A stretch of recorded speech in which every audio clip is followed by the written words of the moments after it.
கன்னியாகுமரி மாவட்டம் நாகர்கோவில் அருகே தொடர் மழை பெய்து வந்ததால் சாலை தெரியாமல் பரங்கிக்கால் கால்வாயில் கார் கவிழ்ந்து விபத்து ஏற்பட்டுள்ளது. இது தொடர்பான கூடுதல் தகவல்களை எமது செய்தியாளர் சுரேந்திரன் வழங்க கேட்போம். சுரேந்திரன், இந்த விபத்தானது எப்படி நடந்தது?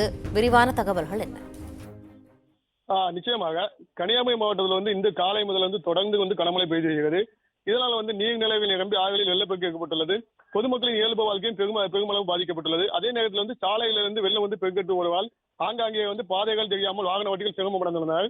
அந்த வகையில் இந்த காலை நாகர்கோவில் அடுத்த நெசவாளர் காலனி பகுதியை சேர்ந்த மணிகண்டன் என்பவர் குடும்பத்துடன் நாகர்கோவில் அருகே உள்ள பழைக்கால் மடத்தில் உள்ள ராகவேந்திரா கோயிலுக்கு சென்று கொண்டிருந்தார். அப்போது நாகர்கோவில் ரயில்வே சாலை பகுதியில் வருகின்ற போது சாலை முழுவதாக வெள்ள நீர் கரை புரண்டு ஓடியதால் பாதை தெரியாமல் பாறைக்கன் கால்வாயில் கால் கவிழ்ந்து விபத்து ஏற்பட்டது. மேலும் கார் முழுவதுமாக நீர் நிரம்பி வழி சென்றால் கார் அந்த பகுதியில் கால்வாயில் மூழ்கி பரபரப்பு ஏற்பட்டது. உடனடியாக பகுதியினர் காரில் மூழ்கிய நபர்களை மீட்டு கரை சேர்த்தனர். மேலும் அதிர்ஷ்டவசமாக கணவன் மனைவி உயிர் தப்பினர். மேலும் கார் முழுவதுமாக கால்வாயில் மூழ்கி மிதக்கும் நிலை ஏற்பட்டது. இதனால் இச்சம்பவம் பகுதியில் பெரும் பரபரப்பை ஏற்படுத்தியது. அதனைத் தொடர்ந்து அந்த காரை மீட்கும் பணியில் மாநகராட்சி ஊழியர்களும் பொதுமக்களும் ஈடுபட்டு வருகின்றனர்.